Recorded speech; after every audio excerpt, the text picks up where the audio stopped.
From the studios of KPFK Pacifica Radio in Los Angeles, this is Uprising and I'm Sonali. It's Monday, November 17th, 2014. A nationwide crisis in Mexico surrounding the 43 missing students continues to escalate. We'll speak with two U.S.-based activists who are in touch with organizers in Mexico about what's happening on the ground. And 25 years after the start of the School of the Americas March, we'll get a preview of the annual march calling attention to the U.S. Institute that many see as an assassin training camp at Fort Benning, Georgia. That's coming up after the news. Joining us now to analyze today's headlines is our news analyst, Rahul Mahajan. He's a sociologist and author of the book Full Spectrum Dominance. Hi, Rahul. Hi, Sonali. Well, the Islamic State in Iraq and Syria released a video over the weekend saying they have beheaded yet another American, a man named Peter Kasich. 26-year-old Kasich was a former U.S. soldier who returned to the Middle East as a medical worker when he was kidnapped by ISIS. He converted to Islam while in captivity for more than a year. President Obama responded to the news, saying Kasich, quote, was taken from us in an act of pure evil by a terrorist group that the world rightly associates with inhumanity. The video released by ISIS was apparently recorded in Aleppo, Syria, and includes grisly scenes of beheadings of a number of men that the group claims are Syrian pilots. Now, Rahul, there was some hope that Kasich's conversion to Islam would save his life, but that wasn't the case. How does that fit with what we know about ISIS, a group that has forced some of its captives to convert? Well, that's an interesting question, and the forced conversions are actually, I think they're not among the more common techniques that ISIS uses. I mean, mostly they're either driving out or killing people who are not Muslims. But remember that ISIS, along with many other groups, are takfiris, which mean that they reserve the right to claim that other Muslims are really infidels. So they've done a blanket claim with Shia, a claim with for a lot of Kurdish Sunni Kurds, and they just annihilated a large chunk of the Abu Nimr tribe, who are Sunni Arabs. So it's not clear that they consider any Muslim who doesn't agree with them to be a true Muslim. But I think the biggest thing is simply that he was a hostage. They wanted money for him, and if they don't get money for their hostages, they kill them. Right.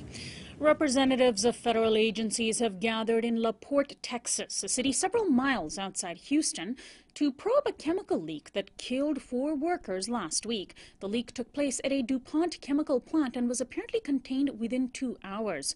The plant manufactures what the New York Times calls a, quote, highly toxic pesticide that kills insects, ticks, and mites in vegetable and fruit crops, cotton fields, and poultry houses. DuPont also manufactures the same chemical that Union Carbide made in Bhopal, India 30 years ago, which leaked, killing tens of thousands of people. Meanwhile, a massive project, which is also feared for potential toxic leaks, is the Keystone XL oil pipeline. The House of Representatives passed a bill approving construction for the 9th time on Friday. Now, Rahul, the Texas leak could have been potentially disastrous. Doesn't that make the case for stronger government regulation of such projects, which, of course, the GOP often fights against tooth and nail? Well, Sonali, it is true, of course, that the GOP is truly awful, but this is a problem that goes well beyond the partisan divide. I mean, if you look at the Chemical Safety Board, which is investigating this and has been really had a lot of major disasters recently to investigate, including Deepwater Horizon, a refinery fire that killed 7 people a few years ago, and in fact an incident involving Dow 3 years ago that killed somebody. They have 20 staffers for the entire board. Their budget last year was $11 million. That's with an M, and they're in a real act of chutzpah. They're asking for over $12 million for the 2015 budget. So we're talking about a board that structurally is completely unable to cope with the kinds of things that it's tasked to do. And finally, a Sierra Leonean doctor named Martin Celia died this morning from the Ebola virus while at a biocontainment center in Omaha, Nebraska. Dr. Celia is now the 2nd person to die from the deadly virus on U.S. soil. Thomas Eric Duncan, a Liberian immigrant, was the first. Celia was in critical condition upon arrival and only tested positive for the virus 10 days ago. He was administered a number of treatments, including ZMapp, a rare drug that has been known to work, and a plasma transfusion from an Ebola survivor to no avail. While he lived in Maryland, he had returned to his native Sierra Leone to help in the fight against Ebola. Now, Rahul, health workers like Salia are risking their lives to treat Ebola patients. Do you think that this case will be used as a political football by lawmakers to restrict travel, as some have been trying to do?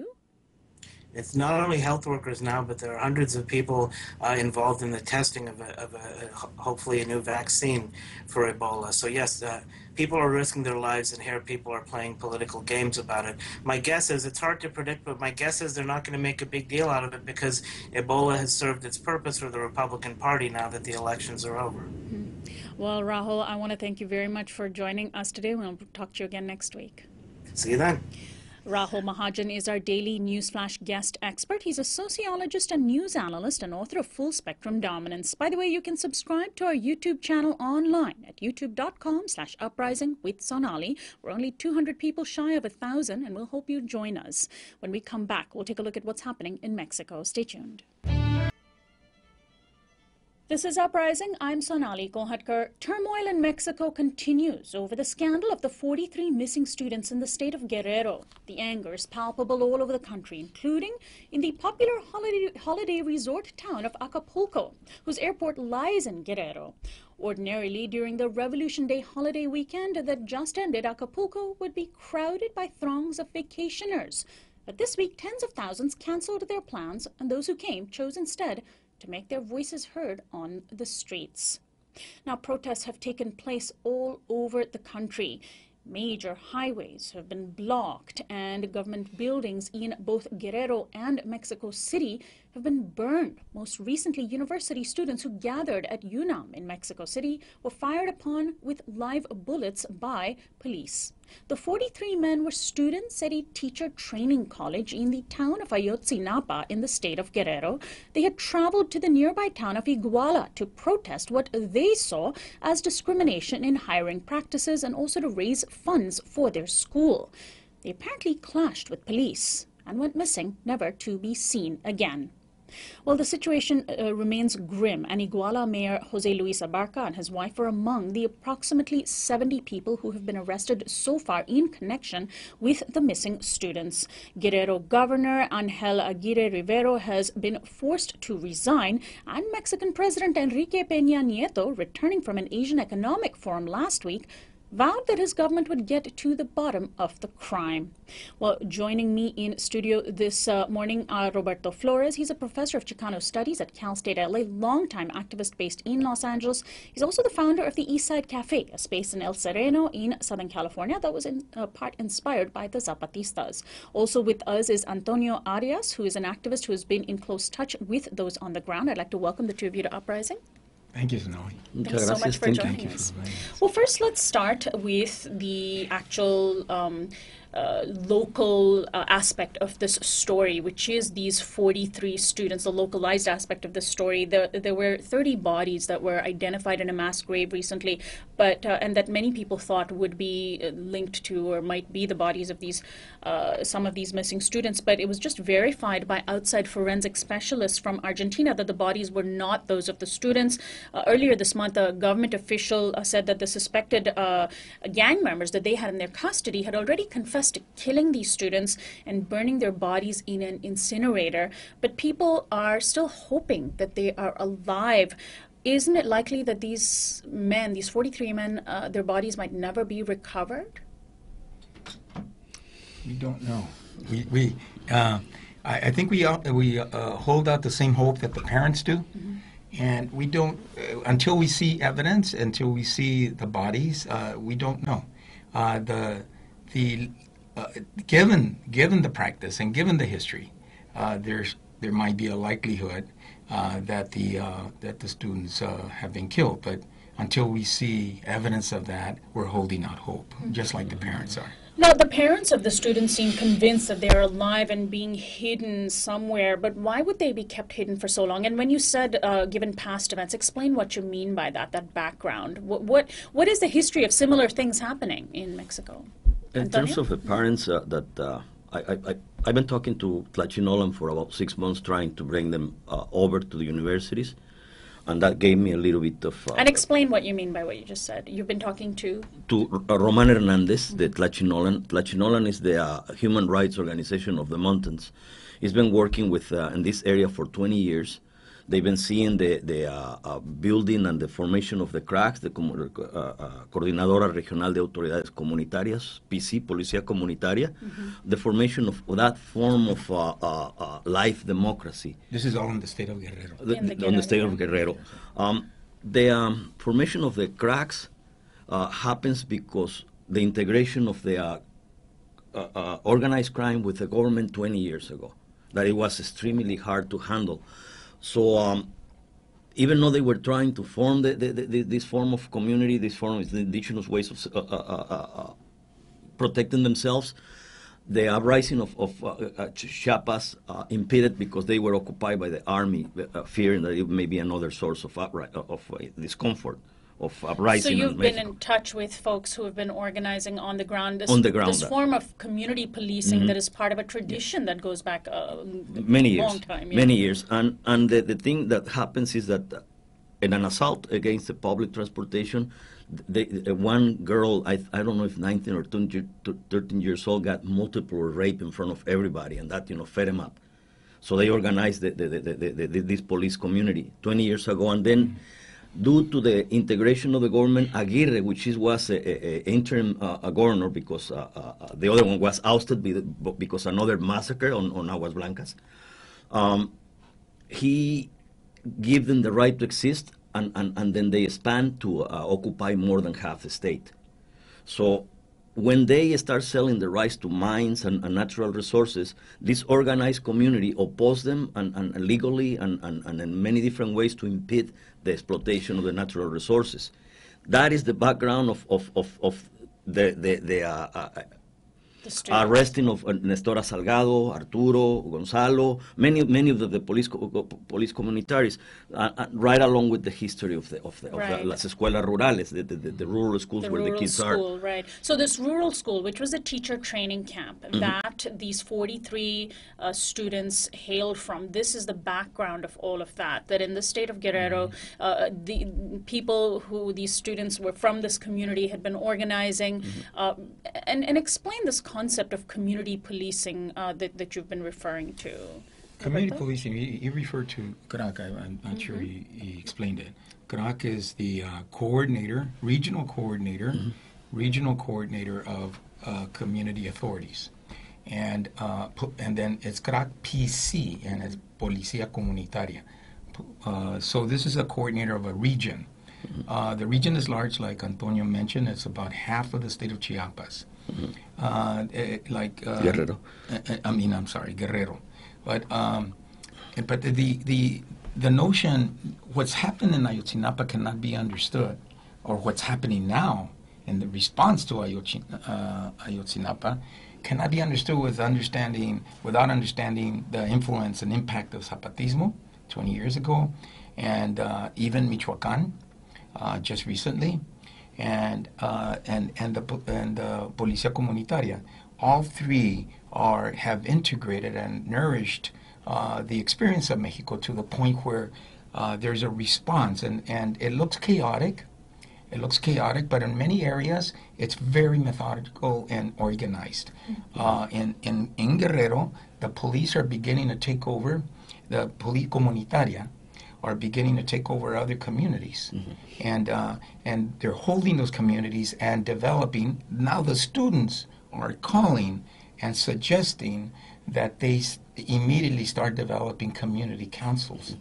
So the movement towards a Zapatista-influenced example is very strong here. The development of autonomous community with its own security system is a way to move in the direction of independent community councils, independent autonomous communities, and a beginning resolution to the whole narco state. Yeah. So in the context of all of this, I mean, this is happening in many ways in response to the fact that authorities appointed by the government have failed. So let's go back looking at specifically what happened to these 43 students.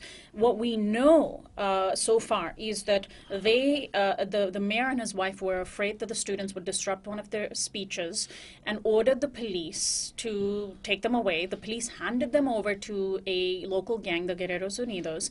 The gang disposed of them, and we don't really know what happened after that. So what that means is organized crime is working with local politicians who are working with local police. These are all of the sort of people who have power and guns and money. And in response to that, and this is sort of a typical state of affairs in many states, such as Guerrero, and in response to the people are saying, we need our own security. Exactly. What would be helpful is to see we saw the evolution of the crack a little bit, you know, I mean, and maybe understand it a little bit, but the schools, they were formed as a way of compromise of the Mexican government to deliver, you know, the power to the right with Alemán. So the promise was to put 1 or 2 rural schools on every state. And the schools, the formation of the schools is just to have people ready to work with the most impoverished communities and on the harshest conditions. They know how to plant, grow seeds, and survive on the mountain. So education was part of their plan to become autonomous. Part of sacrifice what was left of the Mexican Revolution through the schools. And they became a setting of people who question power. All around Mexico. So they've been start being abandoned and slowly from having more than 30 rural schools, we down to about 13. This one, the school in Ayotzinapa, was the most feared and the most active to defend themselves. They were afraid because that was the forming of Lucio Cabañas, Genaro Vázquez Rojas, the rural teachers of the 70s. So they are pretty much afraid because the teaching and the way they are fighting for their own rights legally. So in all this environment of exploitation, trying to sell our natural resources, you got now the situation where they got kidnapped and killed in this vice environment.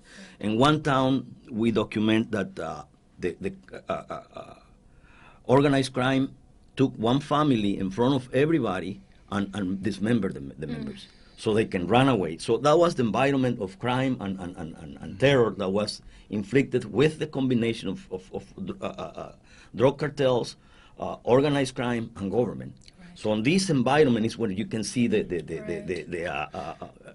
alcalde de Guerrero, whose wife was linked to a family who was part of the La Familia de Michoacán, you know. Another narco So the group. Politicians have all these links and ties with the narcos, with the drug gangs. It's a complete marriage of the narcos and the government. Right. And, Now, and it's throughout. We're hearing a lot of protests in Mexico City, but as you mentioned, Michoacán and even in Chiapas, Oaxaca, people have blocked streets. They have done a lot of, there's a lot of anger, and that anger is palpable. And I'm wondering if there's an understanding in the more urban, educated elite among Mexico of this situation in Guerrero, and are they seeing that these are autonomous communities that are standing up? Are ordinary Mexicans united in seeing this situation of these 43 missing students as symbolic of all of the problems there? Or is there a divide? You can see that one comparison, about a year ago, the Mexican minimum wage was compared to Haiti. So the survival and the attack of the communities, the society in itself by the elite is pretty severe.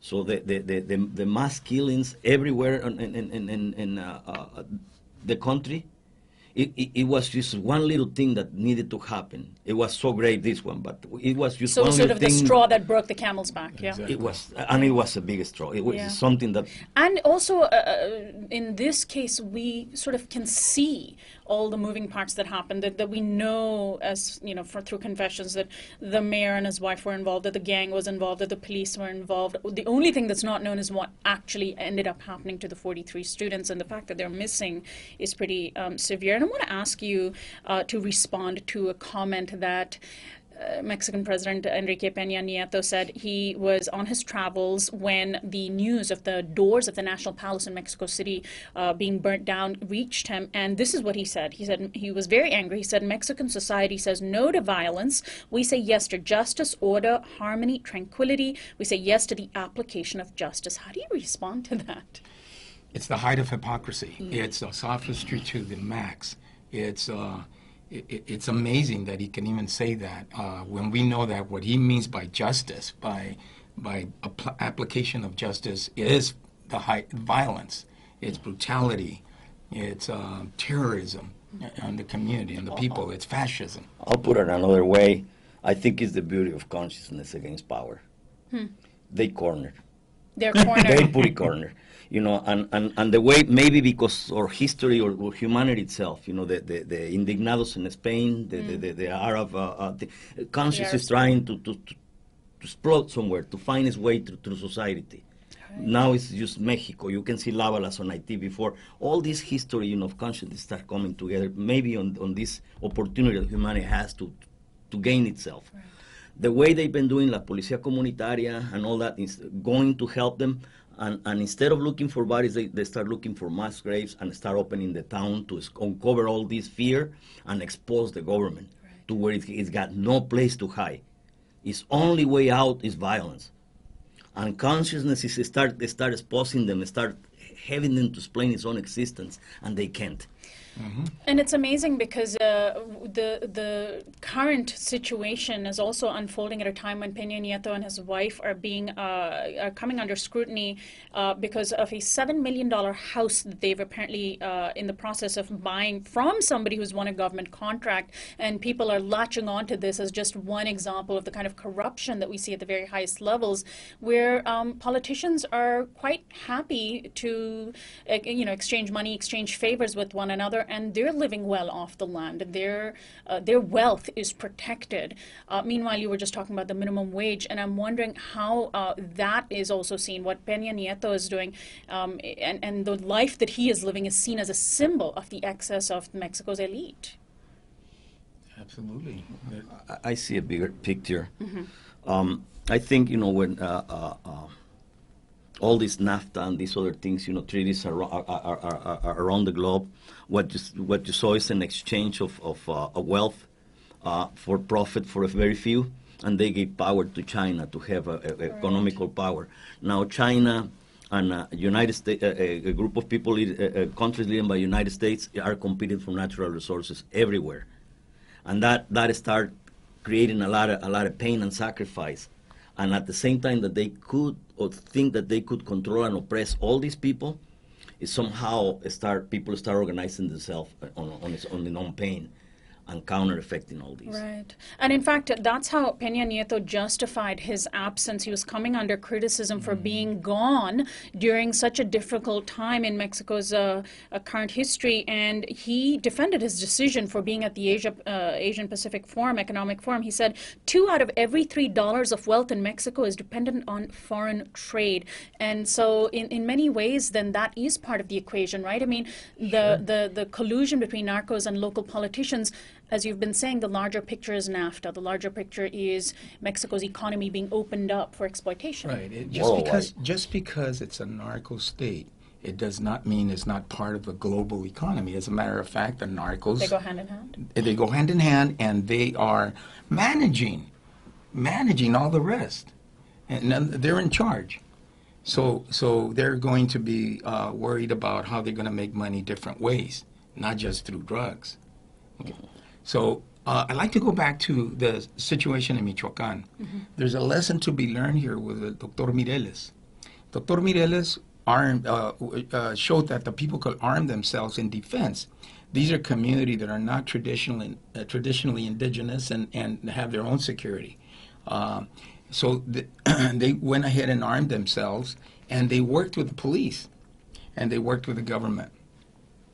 Well, it got to a point where Mireles and the rest, his followings, realized that the government and the police and the narcos were one and the same. So when it became time when the problem was it kind of like covered, not resolved. They went back, the army went back and told me that it's okay, disarm. The problem is gone. So many narcos have been arrested and so on, you can disarm now. And he refused because he understood the nature of the state. And he said no. When he said no, he was immediately arrested, and he's now in jail. So this is another lesson that is going to be more difficult for some of the communities that are not traditionally indigenous. Next door to some of these communities, you have Nurio, which is a traditional Purepecha community that has its own police. So so these other communities are going to have a more difficult time, but they're moving in that direction anyway. Right. Everywhere they're moving in that direction. I Everywhere mean, in Mexico. Currently in Iguala, because the Mexican police have been so deeply implicated in this crisis, in the crime, federal police and army have been brought into Iguala. But are people having it? Is there any trust? No, none at all. None at all. There's 1,500, supposedly, 1,500 federal police, and everybody says they're doing nothing, absolutely nothing. You know, you see how this thing evolved from long time after the Zapatistas. They will start having, paramilitary police, crowd control police, and those takes years to prepare. And that's in Honduras. That's in response to the Zapatistas. That's everywhere. Because they were trying, globally, they were trying to control the natural resources and were prepared for that. What they were not prepared for this sort of answer were questioned them morally. Now, one of the things that I'm going to throw in there that I'm kind of happy that Peña Nieto is the president in the current situation, these things, because we want a narcissist and very inept individual who may facilitate for us to advance. If we have somebody with the cunning and intelligence of Salinas de Gortari or the cruelty of Díaz Ordaz, we may already been having, What about Felipe Calderón, under whose watch in 2006 supposedly the drug war began? But didn't it even start before then, and the assault on communities? They were preparing for this the world itself, training the Mexican police and every places after the uprising of the Zapatistas. Because the Zapatistas, they came out with a moral questioning rather than an overthrowing type thing. I'm going to take you down, I'm going to put you in my place, and things are going to be better. They changed the conversation to a moral questioning. And you can see that maybe the comunitarias, the things on Guerrero, that is evolving with its own mistakes, personalities, ego, we don't stop being humans. But it's like a step ahead of... farther with the Zapatistas advanced because they were able and capable to develop that questioning and hiding up on the hills. Now this is on the opening and utilizing the same legal system to question the justice, to question what Chong and Peña Nieto are now saying, that they trying to justify the use of violence because they cornered. They got no place to go. The only way to go is to repress openly the What about a figure like López Obrador, who has run for president before? He has called the case of the missing students a state crime, and he sort of seems to have emerged again on the national scene. What role is he playing in all of this? You're shaking your head, Antonio. You don't think he has legitimacy? No, he does. And I think, I met him once personally and questioned him a couple times, not very far because we have a lot of people when he came to CISAN. I think he's a good person itself, but when you see how Mexico since Obregón has been evolving to the parties, something get and this prestige and dishonor, and then they change siglas and they change parties and they form another party. So there's been a shift in his politics. Shift, and the only thing you got is the old politicians with all the illness and bad manners of the other ones. No. So if López Obrador has got the best intention of all, but he surrendered to the people who's only out to get whatever they can get out of the population, we got no chance. See, Obrador is saying it was a state, just like he's agreeing with the people. The people first said it's the state. So he's picking up on what he's seeing, he's picking up what he's local seeing, anger. and there is some righteous anger on part of the Morena people, which is the party that he leads. But he's saying it's the state, yet he wants to lead the state. He doesn't, it's not So a he's, question of the state in a way, for wanting to him. play the same game, but thinking that reform can come from the top, whereas others are Exactly. saying reform People must are come from the tired of bottom. reform. People So are tired of the state, the top-down state. I'm wondering what you make of, here in the United States, in the mainstream, some of the exposure that Americans get to what's happening in Mexico is when they see celebrities speak out. But there have been a lot of Mexican celebrities speaking out. Guillermo del Toro, Alfonso Cuarón, Alejandro González Iñárritu issued a joint statement. These are top directors in the film world and have a lot of now legitimacy in Hollywood. They said, "We believe these crimes are systemic, indicate a much greater evil, the blurred lines between organized crime and high-ranking officers in the Mexican government." The Mexican actor Gael Garcia Bernal also said during an interview about his latest film, "We are ashamed, sad, angered, we're fed up. I don't know, it's just incredibly terrible." How important are the voices of these they're artists, but they are also part of an artist elite? Extremely important. It's important, It's extremely important. So you see them as allies? Oh, definitely. And we see Morena as an ally at this point The as Morena well. Party The of Morena López Party. Just Obrador. like we see Morena, we see these folks. As they articulate their position more and more, then, how much of a party, of an ally do we think they are, it becomes clear. At this point, they're definitely an ally in terms of dealing with this current situation. Because they're, again, picking up on what local communities are saying. They're exposing the state. They're agreeing, that this is an atrocity perpetuated by the state. People is breaking the fear, in different ways. A lot of these people depends on the system, the stability of the system. So to they're get them breaking the on way. silence. So they breaking the silence, the dependency on Televisa and different people who gives them, jobs and all that. So the fear is broken. But my hope and my faith is with the people itself. Nothing is going to come up from the top. Because what we really, truly need, not only in Mexico, but everywhere, is a change of social relation. We have to change the relation with property is not the way to judge your value, rather the human being itself. So and that can only come down from the suffering of the bottom, of the people. So part of the work that we're doing, we hope to achieve that. We work in several people on New York, different places, to try to see if we can have ¿cómo se llama? An event, event. forum, discussion forum with the people from with the students. With the students, with the parents. Students to students, parents to parents. Via Skype. Via Skype. Nationwide. So using technology to build these bridges. And we working the political side. Now when I have some information that they were planning the caravana that they are right now, but they were afraid not to have so much support, and support is there to where they took a chance and make the Three Branches caravan. And one of the declarations, they start saying that somehow we have to take control of our own economical life and also our economical resources. As important as it is, I see danger, because that means the international capital and people with interest in those things, they may intervene. Somehow we have to start having this voice. Hopefully we achieve to start telling the world what we want, especially the United States people, because part of the problem it is that this country, this population here, is so numbed down about the falseness of the modern democracy. I think at this point there's been $3 billion transferred over to the Mexican army, which is the from U.S. tax dollars through Plan Mérida, supposedly to fight drugs. You're giving the drug lords money to fight drugs, which is, so once we realize this now, we have to do something about it here as well. So let's clarify that, because that's a crucial ingredient here. Lest Americans think, U.S. Americans think that we're cut off from what's happening in Mexico, that under Plan Mérida, the U.S.'s war on drugs, so-called war on drugs, is funneling American tax dollars into the hands of the same people who are supposed to be fighting the drug lords, but in fact working with the drug lords. Or the drug lords themselves. Or the drug lords themselves. I think the biggest problem for the American population is democracy itself.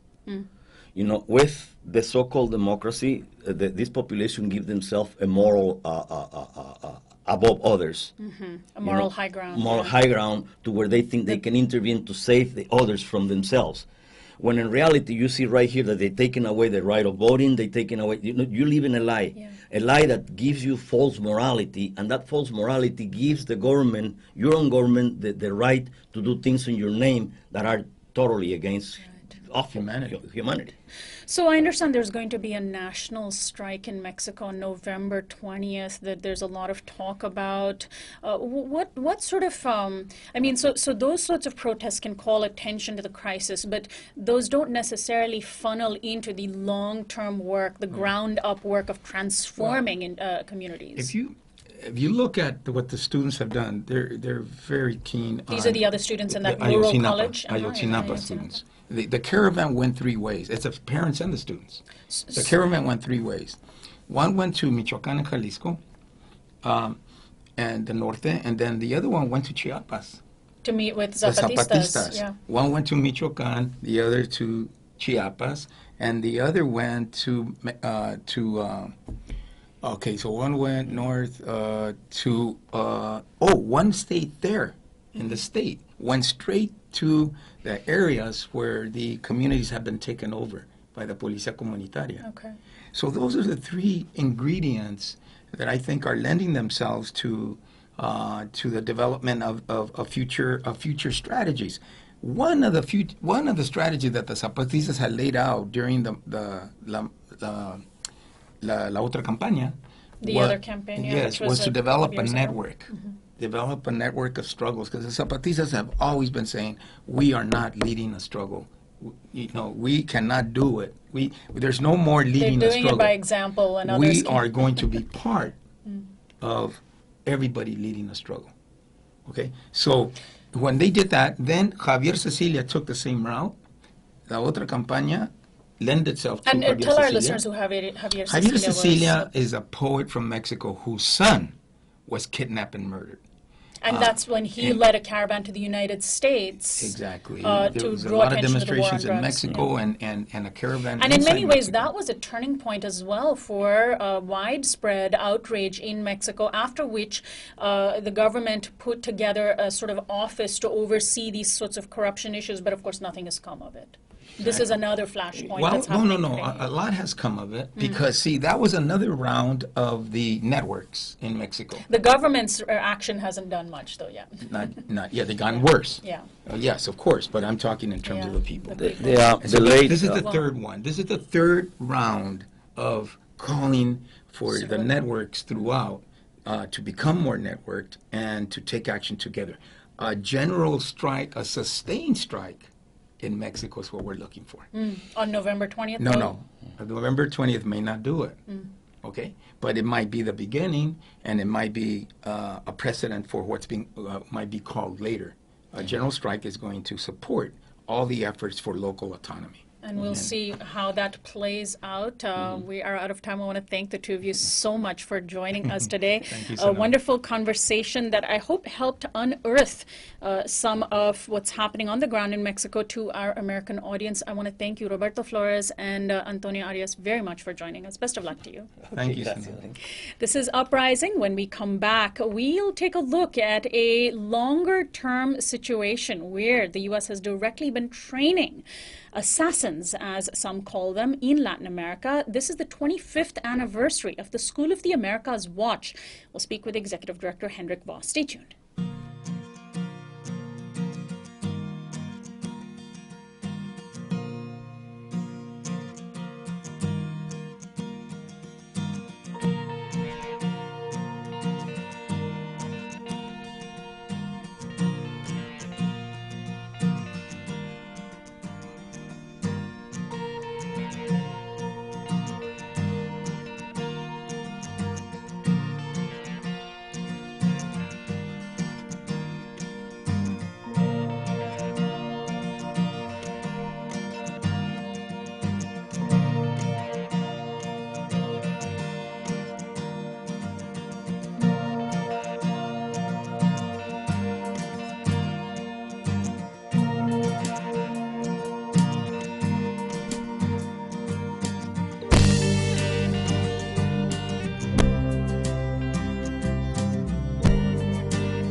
This is Uprising. I'm Sonali Kolhatkar. You can subscribe now to our YouTube channel at youtube.com/uprising with Sonali, where all of our TV programs are going to be available and are already available online. And you can get them on demand. Again, that's youtube.com/uprising with Sonali. This month marks the 25th anniversary of the massacre at El Salvador's University of Central America, in which 6 Jesuit scholars and 2 others were killed by armed Salvadoran men. The men were trained by an institution in the United States, specifically known as then the U.S. Army School of Americas. The SOA was a military training school for Latin American soldiers, situated just outside Columbus, Georgia. Their graduates have become infamous for being specially trained in torture and interrogation tactics, riot control, and psychological warfare, which they then take back to their home countries. In response, activists across the hemisphere organized and began holding yearly vigils to hold SOA accountable. In a PR campaign to revamp the school's image, the Pentagon, under President Clinton, renamed it the Western Hemisphere Institute for Security Cooperation, or WINSEC, in 2001. However, their mission has remained synonymous with U.S. militarization and imperialism. SOA Watch's annual march and vigil will be held once more at Fort Benning, Georgia, later this month. The group's mission is to stand in solidarity with the people of Latin America and the Caribbean, and to change oppressive U.S. foreign policy that the SOA represents. And here to discuss the 25th anniversary event is my guest, Hendrik Voss. He is the National Director of the School of the Americas Watch. Welcome to Uprising, Hendrik. Thank you so much for joining us. And I'm wondering if you can actually hear us. We're having trouble hearing you. Can you hear me, Hendrik? We'll call him right back. Again, the 25th anniversary of the School of the Americas Watch is this year, later this year, and we'll give you some details. Groups will begin gathering in Fort Benning, Georgia, as they do every year from around the country. Now, it's not an issue that you hear very much about in the mainstream news. That's because most in the mainstream news don't cover the fact that we have a training institute for, as many people call it, assassins, essentially people trained in riot control and other very, very problematic tactics used by government. So it looks like we have Hendrik back on with us. Can you hear me, Hendrik? Yes, I can hear you. There Thank we you. go. Great. So let's first begin by maybe getting a history lesson from you about this massacre that happened at the University of Central America in El Salvador. It was 25 years ago, and it was, I understand, in response to that your organization, the School of the Americas Watch, was founded? Exactly. This was 25 years ago while the civil war was raging in El Salvador. The United States was pouring in $1 million of military aid every day to defeat the FMLN, the guerrilla organization that was fighting in El Salvador at that time. And the Jesuit priests who were working on the campus of the University of Central America were involved in liberation theology, so that they were working with the poor, standing with the poor. And a battalion of the Salvadoran military came in, raided the campus, raided the place where the where the priests, the Jesuit priests, were living, together with their housekeeper Elba Ramos and her 14-year-old daughter Selena Ramos. And they took everybody outside, killed them, shot them on the ground. And later on, a congressional task force found out that 19 out of the 26 people responsible for the massacre were trained in the United States at the School of the Americas. The first anniversary of this massacre, a handful of activists, Salvadorans and US peace activists, gathered at the gates of Fort Benning to point out the complicity that the United States had with this massacre and with the civil wars and the repression campaigns in Central America in general. So that was 25 years ago, and the march has built up over the years. It's now a multi-day event. There's a funeral procession that's held. But what has actually changed with what the school itself does, with the name change that took place more than 10 years ago? Has anything changed in terms of the services, if you will, that it offers generals and others in Latin American armies? So the school, there was a lot, after the campaign started, there was a lot more spotlight on the school. And in the 90s, the school was forced to release training manuals that were used that advocated the use of torture, execution, and blackmail. In those training manuals, they also listed the enemy targets against whom those tactics should be used, and among them were people who do union organizing or recruiting, people who speak out and who say that the government has failed to meet the basic needs of the people. Those were listed as enemy targets for torture tactics. So we started a congressional campaign where we had a direct action campaign combined with the legislative work, and we introduced bills to defund the School of the Americas. And in 2000, we actually won the vote in the House of Representatives, but then when it went to the Senate in the conference committee, the vote was overturned and funding was restored for the school. And this was a big warning signal for the Pentagon, and they came up with this PR campaign that the next year, to preempt our vote to shut it down, which we would have won, they came out with their proposal saying, okay, we closed down the School of the Americas, but we will open up a new school in the same building with the same instructors, with basically the same mission. So, and there were then a lot of members of Congress who previously voted with us, who were then giving into the Pentagon pressure, who had very high-ranking people out on Capitol Hill. And we lost that vote by 200 to 214. And so the school then was renamed. And a lot of the members of Congress who were only with us because of grassroots pressure then found an out in that they said, okay, let's give this new school a chance. So however, we did the research, we looked at who is being trained at this new school, at the renamed school, and immediately we found cases of known human rights abusers who were readmitted at the school, people who were involved in torture, people who were involved in drug trade, who were attending the school. So the Pentagon then took that information, and instead of looking at the vetting process, what they did at that point was that they classified the names and said, now it's national security interest that human rights organizations cannot know who is being trained at the School of the Americas, now renamed.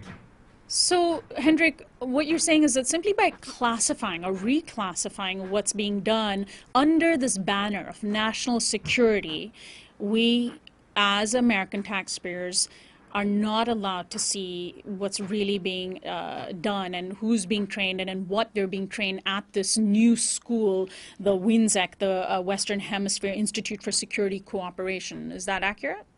That's correct. And we have taken the government to court. We have filed a lawsuit against the Pentagon that they have to release the names.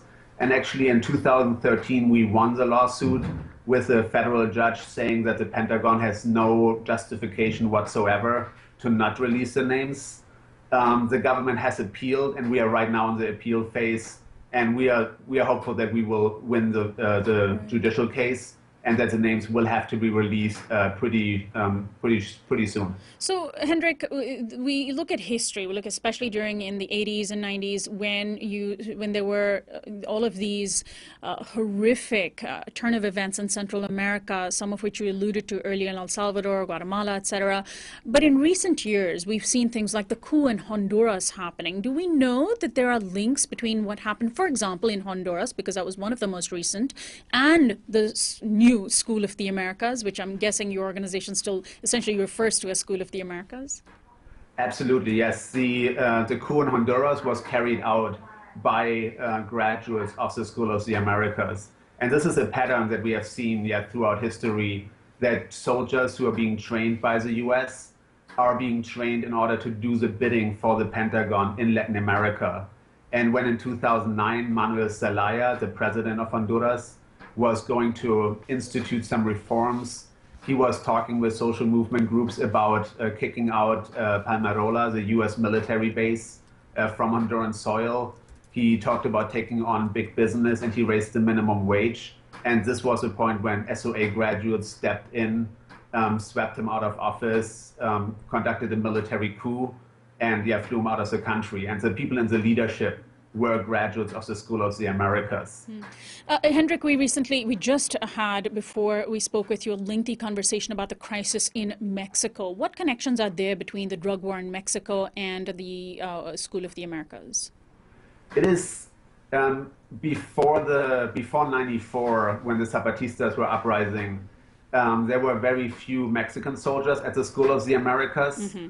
But then once the Zapatistas rose up, the numbers of Mexican soldiers at the School of the Americas skyrocketed. That then it was shortly after 2/3 of the graduating class were people from Mexico. And Wow.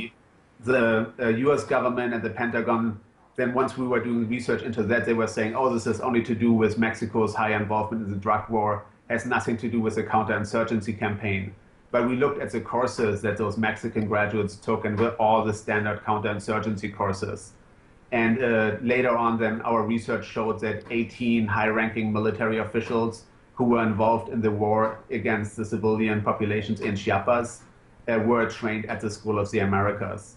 And also now we see, high-ranking military officials in Mexico who have connections to the drug trade, who are using the so-called drug war as a smokescreen for political repression in Mexico. So, Hendrik, tell our listeners what the annual gathering at Fort Benning, Georgia has looked like over the years. This has now become a multi-day gathering. It is a focus of hundreds, thousands of people coming from around the country and even from Latin America. What does it look like? What does it feel like? And what do you expect to happen this year on the 25th anniversary? It has become the November Vigil at the gates of Fort Benning has grown into the largest annual anti-militarization convergence in North America. And we have people from across the Americas. This year there will be student activists from Mexico are coming to talk about the situation in Mexico, to strategize with people who are coming from Colombia, from El Salvador, from Guatemala. And we also have residents of Ferguson who are coming to the vigil. And it's because we see the connection between militarization abroad and militarization at home, that it's the same mindset that sees military solution, police and military violence as the solutions to social problems. And what we are trying to do is to change that culture and to change the culture in the US that allows for places like the School of the Americas to exist, and that allows for the epidemic of police violence in the United States. So tell us what's happening this year. Where and when is the gathering happening? Can people who are listening and watching still make plans to join you? Absolutely, yes. The gathering starts on Friday. We are renting out the Columbus Convention Center, where we have a opening plenary, several workshops, and also a concert. And then on Saturday morning, this will be the first time that we will do this, then on Saturday, is that we are driving from Columbus in a caravan to Stewart, the Stewart Detention Center, which is one of the largest immigrant prisons in the United States. There are 1,800 migrants incarcerated, and we want to make the connection to show that people in Latin America and Central America have to flee because of SOA violence and repression. And once they come to the United States, they're again faced with repression and racism and the racist immigration system, so that they are then being incarcerated just for trying to get a better life for the families. So connections made between militarism in the U.S., militarism abroad, militarism on the streets of Missouri, in Ferguson, and also against immigrants in the United States in many ways, then lots of different connections being made. Finally, give out the website where people can find out about this. And also, Hendrik, I hope you don't mind me ending with a personal question to you. I'm guessing that you're German or Swiss. What is your personal involvement in this? What motivates you as the National Director of School of the Americas Watch to lead this struggle? I myself came in 1999 from Germany to the United States in order to avoid military service in Germany, which at that point there was a draft, it was mandatory service. So, and then through my political upbringing within the autonomous anti-fascist movement, I was involved with some Latin America, Mexico solidarity work in Germany. And then I was seeing then, where would be the best place to be in solidarity and to do the work. And what I saw was to come to the United States in order to cut off military training, military funding for the boot that is in the neck of social movements throughout Central and Latin America. I knew there was a story there. So SOAW.org, I understand, is the website for School of the Americas Watch, where people can find out more and maybe make some last-minute plans to join you and thousands of others that will be showing up.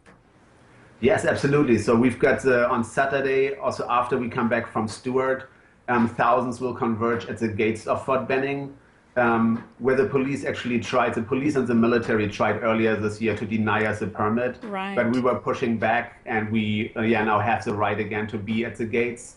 And there will be thousands will be gathered, musicians and speakers from throughout Latin America. And then on Sunday, we have a solemn funeral procession to remember the martyrs who have died in the past, but also the people who are still dying every day because of U.S. militarization at home and abroad. So that's this weekend starting on Friday. Information about how people can join the march and funeral procession and the 3-day event, including a caravan, on its 25th anniversary is at soaw.org. Hendrik, best of luck to you. Thank you so much for joining us today. Thank you so much.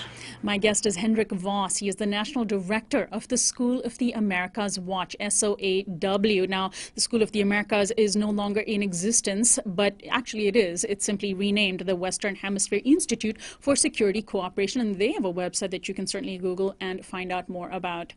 And that does it for our program today. This is Uprising. Bipasha Shom is our producer and our program director. Jennifer McMartin is our research intern. Christian Beck and Camilo Ramirez are our production interns. Daniel Swerdlove is our technical director. Federico Garcia and Jonathan Alexander are our audio engineers. Special thanks to Nadine Shelton of YouTube for her help. And you can subscribe to our YouTube channel. We're only 200 people short of 1,000. You can find us at youtube.com/Uprising with Sonali. Our website is simply uprisingwithsonali.com. Our theme music is by Quetzal. I'm Sonali Kohatkar, host and executive producer of Uprising. I'll see you tomorrow.